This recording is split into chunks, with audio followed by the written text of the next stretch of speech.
when you're making whiskey, you have to go out and you have to shovel the peat. You have to dry it. If you want to survive the winter, in addition to making decent whiskey, you've got to have a lot of peat, to burn a lot of peat, because it doesn't burn hot.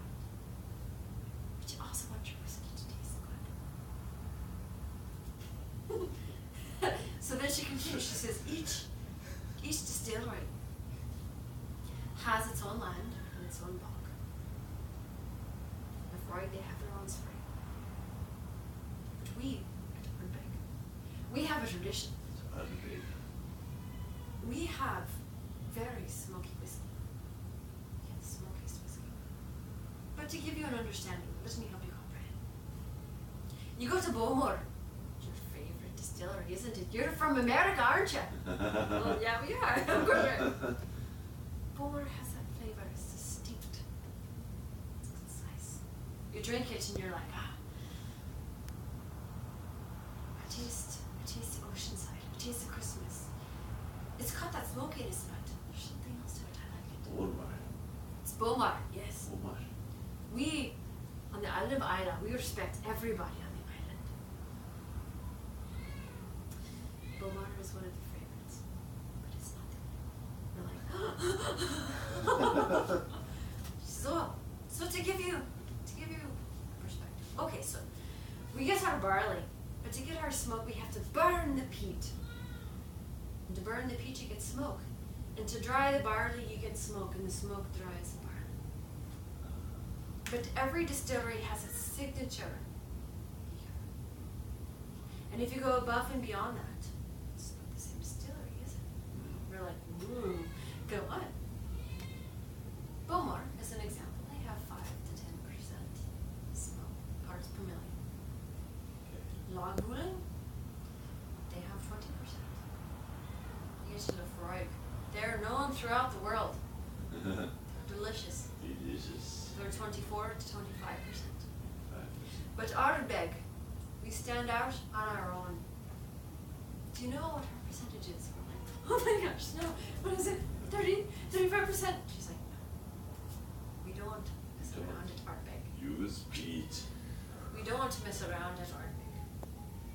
Ours is 54%. Parts per million. Everyone's like, oh.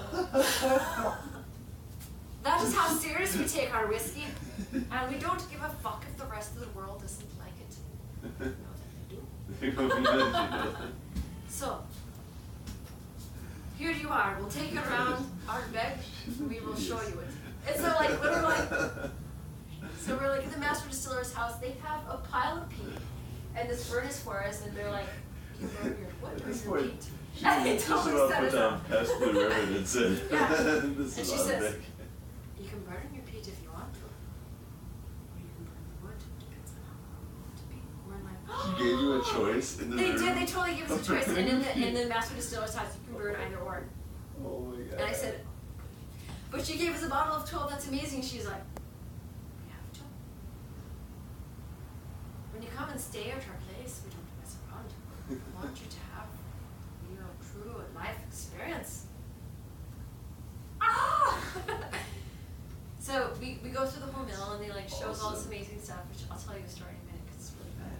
Like the night that we did there. So And she this shows us. is your 5th distillery. No, this is the distillery that we stayed at, but Okay. this was our 3rd tour, Third which is tour. kind of funny. Yeah. So we start. Yeah, it's kind of funny how that worked out. But so we get to Lagavulin at night. We've just gotten into Edinburgh, and then we drive over. We get down to we like drive for an hour and a half, and then you get to this little port that is completely there's nothing there except this little port. It's called Penacraig. You catch this huge ferry.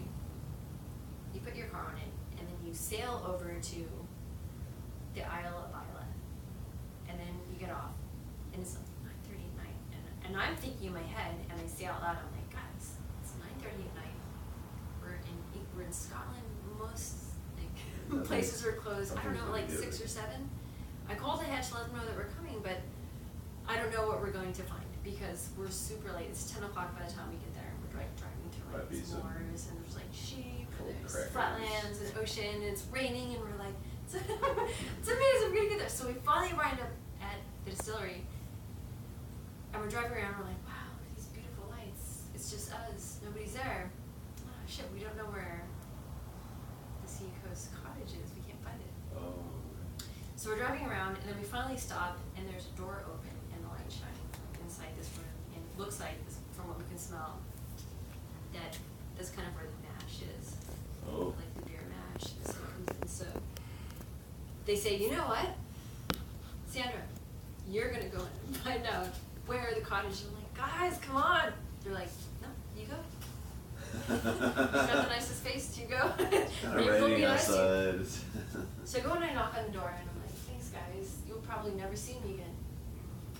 It's like, I'm like, hello. Kind of like Monty Python. Circle the grill. Yes. Nothing. Hello! Anybody there? We're trying to find the Seaview Cottage. Hello? Ugh! Oh! Oh! Who's there? Ah!